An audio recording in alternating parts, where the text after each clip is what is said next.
DD किसान, बदलते भारत की शान।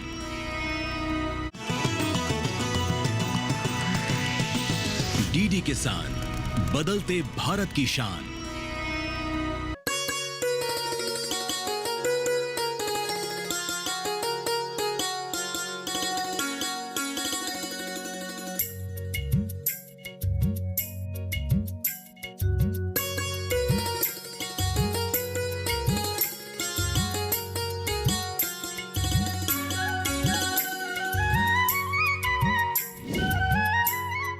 नमस्कार, आप देख रहे हैं दूरदर्शन किसान चैनल। सफल किसान कार्यक्रम में मैं अदिति शर्मा आप सभी का स्वागत करती हूं। हमारे इस कार्यक्रम में हम ऐसे किसानों से आपको रूबरू करवाते हैं जो कृषि के क्षेत्र में सफलता हासिल किए हुए हैं। जी हां, दूसरे किसानों को प्रेरित कर रहे हैं कि वो भी आगे बढ़े, अपनी खेती किसानी में थोड़ा सा बदलाव लाकर उन्नति की राह पर आगे बढ़े।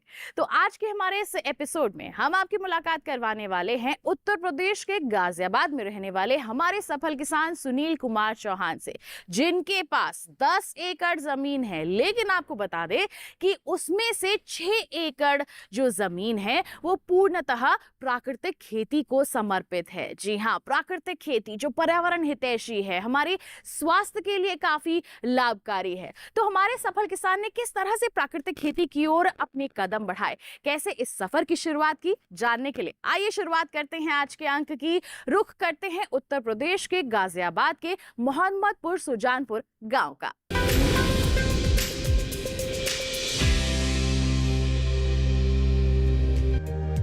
उत्तर प्रदेश भारत का एक प्रमुख कृषि राज्य है। यहाँ की अधिकांश आबादी कृषि पर निर्भर है।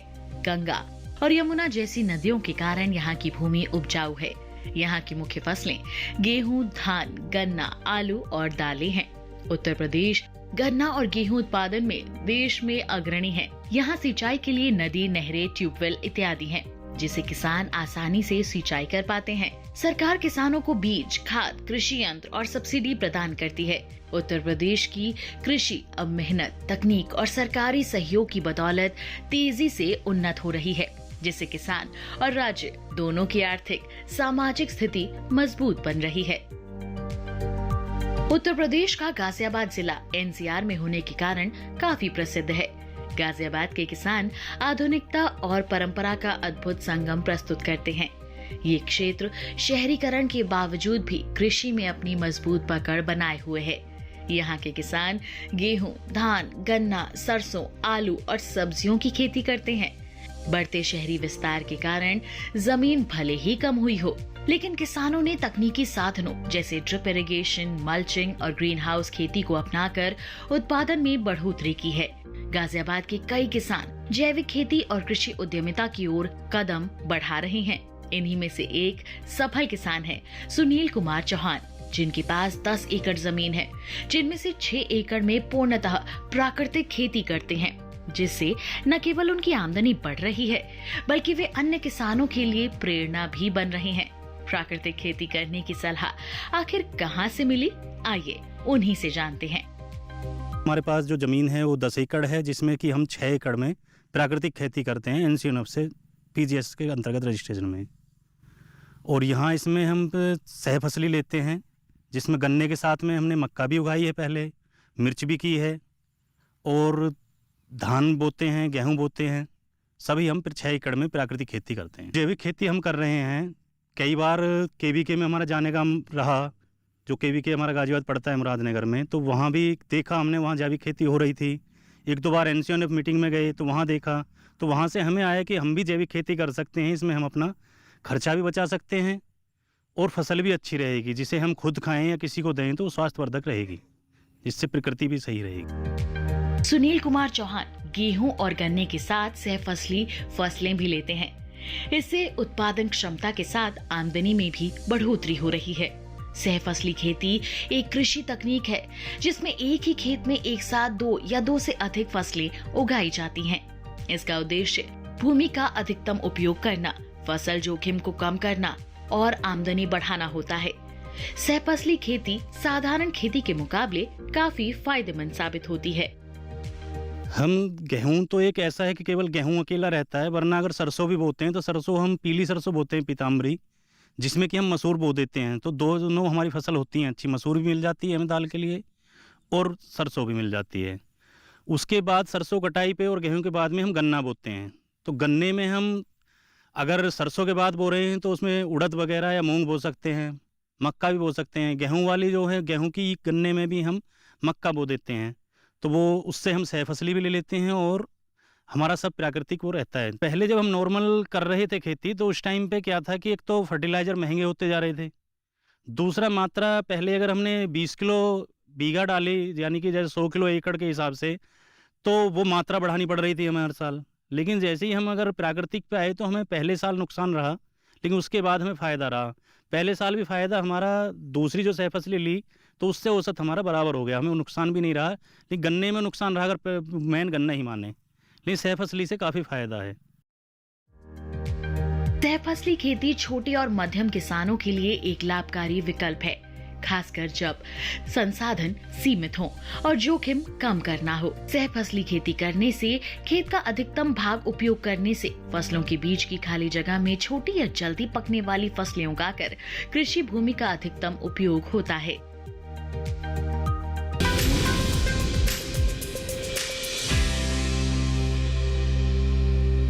यहाँ वक्त हो चला है एक छोटे से ब्रेक का। ब्रेक के बाद हम आपको बताएंगे कि किस तरह से हमारे जो किसान हैं वो गन्ने के साथ अन्य फसलों की खेती कर रहे हैं, यानी कि सह फसली खेती को अपनाए हुए हैं और कैसे लाभान्वित हो रहे हैं। बने रहिए दूरदर्शन किसान पर, देखते रहिए कार्यक्रम सफल किसान।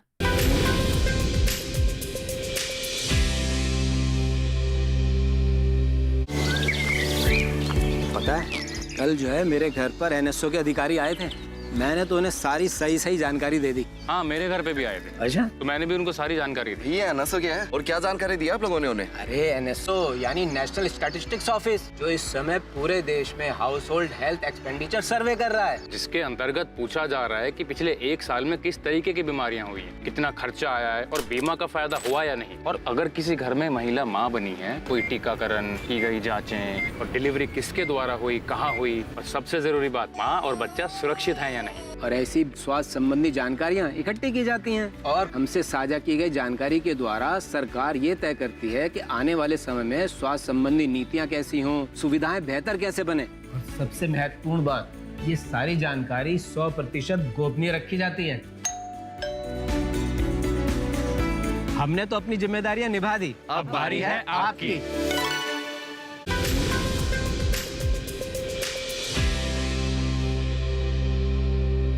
ब्रेक के बाद दूरदर्शन किसान चैनल के कार्यक्रम सफल किसान में आप सभी का फिर से स्वागत है। आइए कार्यक्रम को आगे बढ़ाते हैं, रुख करते हैं हमारे सफल किसान सुनील कुमार चौहान जी का। जानते हैं कि गन्ने के साथ वो कौन कौन सी फसलों को लगाते हैं जिससे एक तो उनकी आमदनी बढ़ती है, लागत में कमी आती है और साथ ही साथ उनका मुनाफा भी बढ़ जाता है। आइए उन्हीं का रुख करते हैं।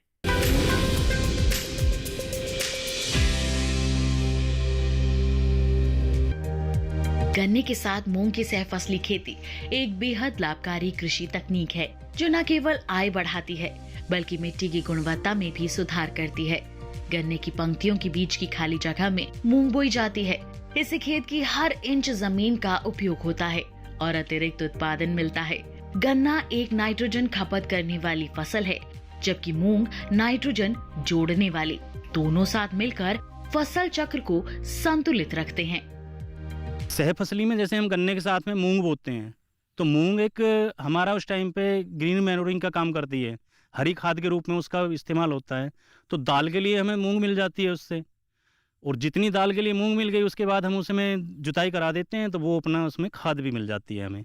और शुरुआत में जब मूंग रहती है तो वो एक तरह से हमारा उसका काम करती है कि उस पर ऊपर है तो उसमें खरपतवार कम होते हैं। श्री सुनील चौहान जी हैं, उनके खेत पर आए हुए हैं और उन्होंने जो इंटरक्रॉपिंग है सहफसली, उन्होंने इस मॉडल को अपने खेत में अपना रखा है गन्ने के साथ। तो गन्ने के साथ इन्होंने सहफसली के रूप में मिर्च को अपनाया है और बहुत ही अच्छे तरीके से इन्होंने उसका प्रबंधन कर रखा है, जिससे और भी जो किसान हैं कहीं भी हो वो देखकर एक इस मॉडल को अपने खेत में अपना सकते हैं। सुनील कुमार चौहान 6 एकड़ में पूर्णतः प्राकृतिक खेती करते हैं। इससे इन्हें काफी फायदा होता है। सुनील कुमार चौहान को प्राकृतिक खेती करने की सलाह केवीके से मिली। जो कि आज सुनील कुमार चौहान के लिए काफी फायदेमंद साबित हो रहा है। प्राकृतिक खेती करने के कई फायदे हैं। इसमें किसानों के लिए मार्केटिंग करना काफी आसान होता है और उत्पाद आसानी से बिक जाता है। प्राकृतिक खेती करने में जैसा कि अपना हम कर रहे हैं तो ज़्यादातर हमारा जो कंपोस्ट वगैरह गोबर वगैरह है वो सब हमारे पशु हैं हमारे पास में, तो उनका होता है यूज। उसमें बहुत कम खर्चा आता है, जितना उत्पादन घटता है उतना ही हमें एक तरह से रेट डबल मिल जाता है। तो वहाँ हम रेट डबल ले रहे हैं तो वहाँ हमें वो औसत फ़ायदे में ही है, हम नुकसान में नहीं है प्राकृतिक खेती में। लागत तो इसमें बहुत कम है। लागत का क्या है कि जैसे हमारा गोबर ही हो गया, कुछ हमें गुड़ वगैरह खरीदना है वो भी हम पे घर का है, बेसन दाल कुछ चीज़ें खरीदनी हैं कुछ घर की हैं, और उनका लगाएं भी तो लागत हमारी फर्टिलाइज़र के मुकाबले 1/4 है।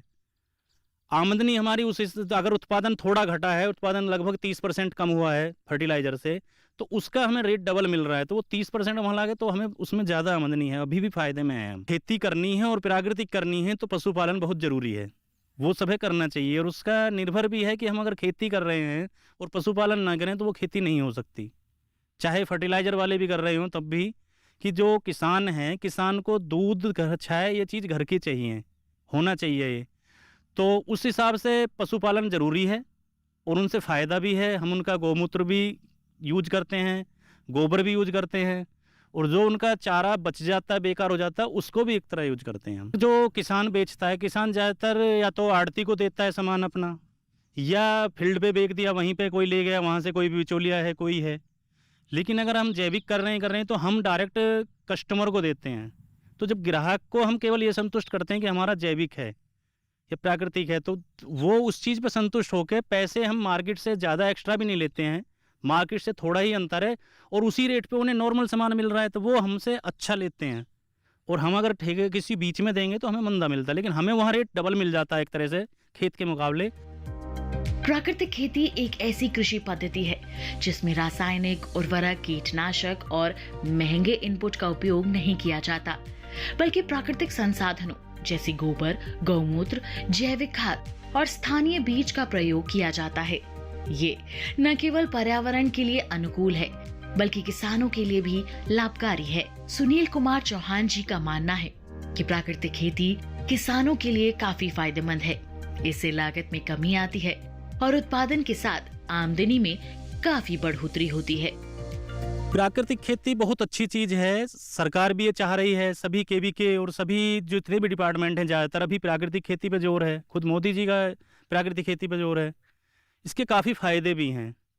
फ़ायदे ये हैं कि जो हमारे मित्र कीट हैं, अगर हम रसायन यूज करते हैं तो मित्र कीट सबसे पहले मरते हैं, और जो हमारे शत्रु कीट हैं वो जीवित रहते हैं। तो कुछ मित्र कीट ऐसे हैं कि जो अगर हम रसायन यूज नहीं करेंगे तो वो रहेंगे फील्ड में, वो रहेंगे तो मित्र की वो शत्रु कीट के अंडे खाएं कुछ खाएं वो उसका नुकसान करते हैं। तो मित्र कीट हमारे फ़ायदेमंद हैं। हम रसायन यूज ना करके प्राकृतिक खेती करें तो मित्र कीट बने रहेंगे। अभी 2 साल से पिछली बार भी ज़्यादा था, गन्ने में टॉप बोरर का बहुत ज़्यादा जोर रहा। तो टॉप बोरर का जोर होने का ये था कि हमने रसायन ज़्यादा यूज किया।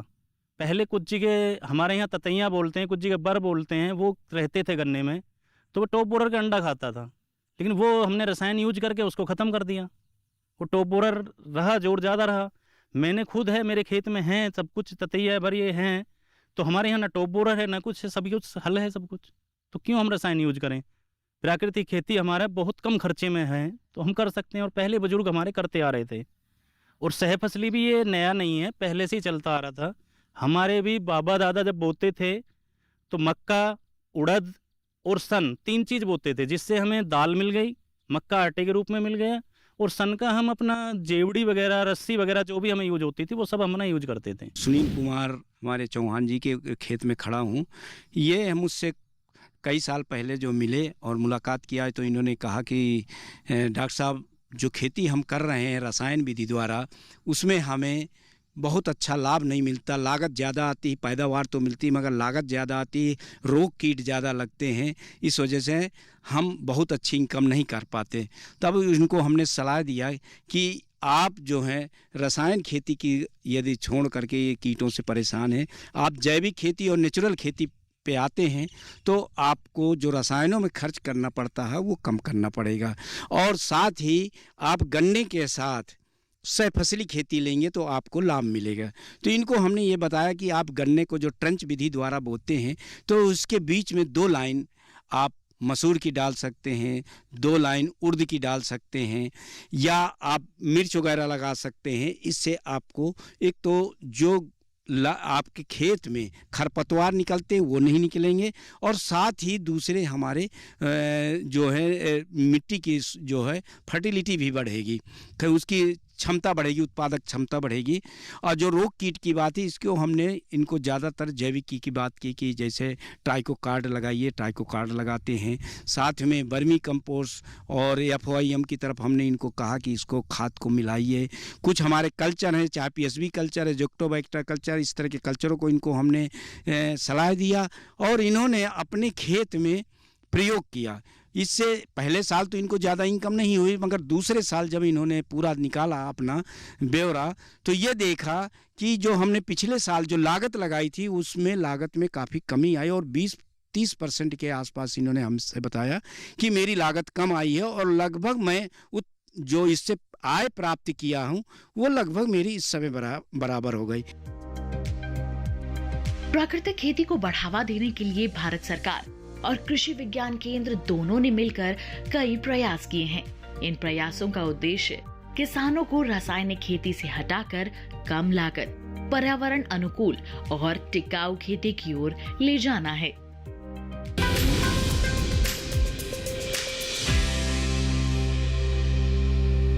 कार्यक्रम में फिलहाल रुक रहे हैं एक और छोटे से ब्रेक के लिए। आप कहीं मत जाइए। ब्रेक के बाद हम आपको खेती की आधुनिक तकनीकों और साथ ही साथ KVK की भूमिका के बारे में बताएंगे। कैसे KVK हमेशा अग्रसर रहते हैं किसानों को आगे बढ़ाने के लिए, इस पर प्रकाश डालेंगे। बने रहिए दूरदर्शन किसान पर, देखते रहिए कार्यक्रम सफल किसान।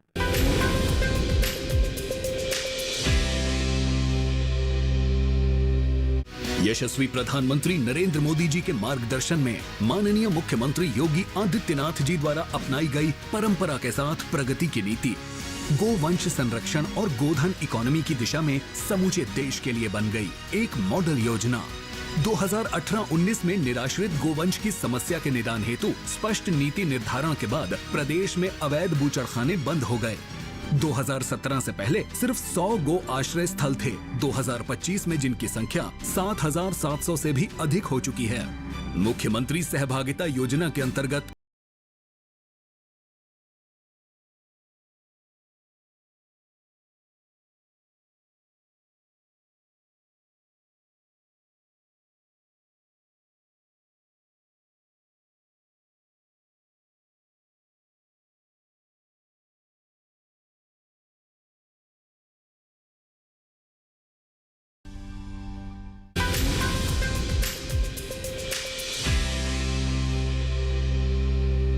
ब्रेक के बाद दूरदर्शन किसान चैनल के कार्यक्रम सफल किसान में आप सभी का फिर से स्वागत है।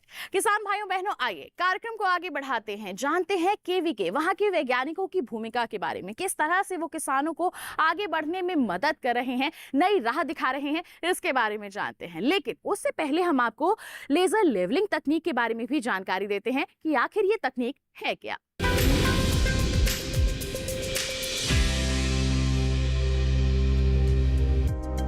लेजर लेवलिंग एक आधुनिक तकनीक है जिससे खेत को सटीक और समतल बनाया जाता है ताकि सिंचाई में पानी की एक समान बंटवारे और जल की बचत हो सके।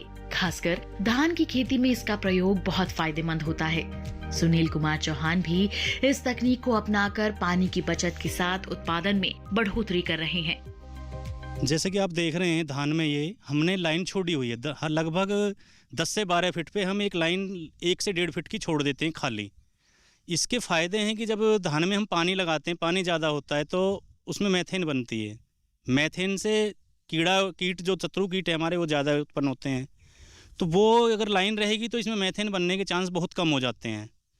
ये तकनीक तो बहुत पुरानी थी, पहले लोग लेजर लेवलिंग नहीं थी तो तब छोटी छोटी क्यारियाँ बनाते थे। तो एक वही रूप है, क्यारी की डोली ना बना के हमने ये कर दिया है।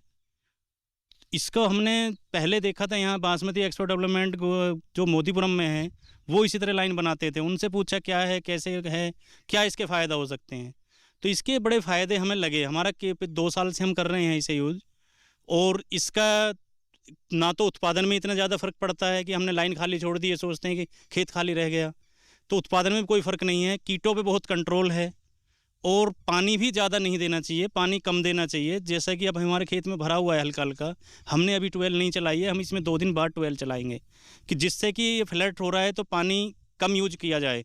धान में पानी ज़्यादा देने से भी नुकसान ही होता है, कोई फ़ायदा नहीं है उससे। कृषि विज्ञान केंद्र से किसानों को मिलने वाली मदद बहुत ही महत्वपूर्ण और व्यवहारिक होती है। केवीके भारतीय कृषि अनुसंधान परिषद द्वारा संचालित संस्थान है जो किसानों को वैज्ञानिक, तकनीकी और व्यावसायिक मार्गदर्शन प्रदान करते हैं। केवीके समय समय पर गोष्ठी एवं संगोष्ठी का आयोजन करते हैं। सुनील कुमार चौहान को भी इसी संगोष्ठी के माध्यम से प्राकृतिक खेती करने की सलाह मिली। सुनील कुमार चौहान को समय समय पर केवीके द्वारा बीज भी मिलता है, जिससे उन्हें कहीं जाने की जरूरत नहीं पड़ती। केवीके से हमें कई बार सरसों के बीज मिला है जो अच्छी वैरायटी मिलती हैं, और उड़द का बीज भी मिला है हमें कई बार दलहन में। तो और दूसरा वहाँ से कि क्या क्या हमें समय समय पर कौन सी खाद यूज करनी है, क्या करना है, और फसल भी देख के भी डॉक्टर साहब आते रहते हैं केवीके से, अपना उनका अलग अलग चक्कर लगता रहता है, वो देखते हैं सभी जो उन वहाँ हैं अलग अलग फसलों के हिसाब से, तो वो भी बताते रहते हैं समय समय पे कि क्या क्या इससे है, क्या आप करना चाहिए, खाद किस तरह बनाना है, जीवामृत किस तरह बनाना है। शुरुआत में हमें केवीके नहीं ये सब बताया था। भारत सरकार का सब प्रथम लक्ष्य है कि प्राकृतिक खेती, एकीकृत खेती तथा कृषक आय दोगुनी करना और हमें कृषि विविधीकरण की तरफ जाना। तो इसी क्रम में हमने सर्वप्रथम कृषि विज्ञान केंद्र अपने परिसर में हमारा प्राकृतिक खेती प्रशिक्षण एवं प्रदर्शन केंद्र, एकीकृत खेती प्रशिक्षण केंद्र, मृदा परीक्षण लैब, गोपालन, मुर्गी पालन और वर्मी कंपोस्ट तथा हर्बल गार्डन से संबंधित, और क्रॉप कैफेटेरिया में जो भी हमारे बायो फोर्टिफाइड वैरायटीज़ हैं उनका हमने एक प्रदर्शन इकाई स्थापित की है। उनका उद्देश्य ये है कि हम जो भी किसान भाई, जो भी हमारे प्रशिक्षणार्थी, जो भी हमारे सहायक विभागों के प्रशिक्षणार्थी और युवाएं और छात्र आते हैं, उनको हम प्रायोगिक प्रशिक्षण प्रदान कर सकें, जिससे कि वो आने वाले समय में कृषि के प्रति आकर्षित हों, किसान भाई अपनी आय बढ़ा सकें और हमारे छात्र जो हैं प्राकृतिक खेती की तरफ जागरूक हो सकें। हमारा जो लाइन डिपार्टमेंट के प्रसार कार्मिक हैं वो लैब टू लैंड योजना के तहत हमारी नवीनतम भारत सरकार की हो चाहे उत्तर प्रदेश सरकार की हो, उन योजनाओं को प्रभावित तरीके से क्रियान्वित कर सकें। केवीके यानी कृषि विज्ञान केंद्र किसानों के लिए वरदान साबित हो रहा है। ये संस्था न केवल किसानों को वैज्ञानिक खेती सिखा रही है, बल्कि उन्हें आत्मनिर्भर, जागरूक और नवाचारी भी बना रही है। आज के समय में जब खेती अनेक चुनौतियों से जूझ रही है, जैसे जलवायु परिवर्तन, लागत में बढ़ोतरी और बाजार की अनिश्चितता, ऐसे में केवीके किसानों के लिए एक विश्वसनीय मार्गदर्शक बन चुका है।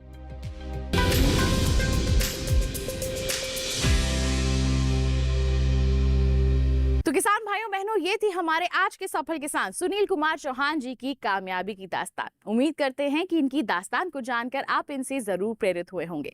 साथ ही आपको बता दें, ऐसी ही कोई दास्तान आपके पास है, हम तक पहुंचाइए। ईमेल कीजिए हमें, ईमेल आईडी है safalkisan@gmail.com। पत्र लिखिए हमें, पता है हमारा सफल किसान, कमरा नंबर 77, CPC दूरदर्शन, खेलगांव, नई दिल्ली 110049।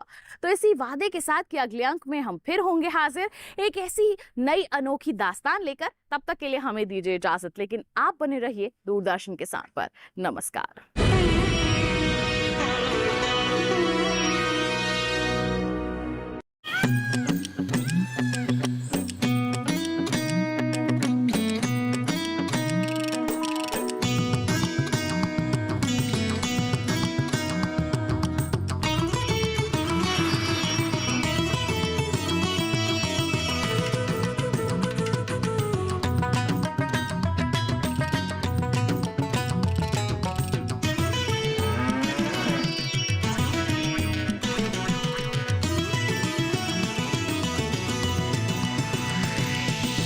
डीडी किसान, बदलते भारत की शान।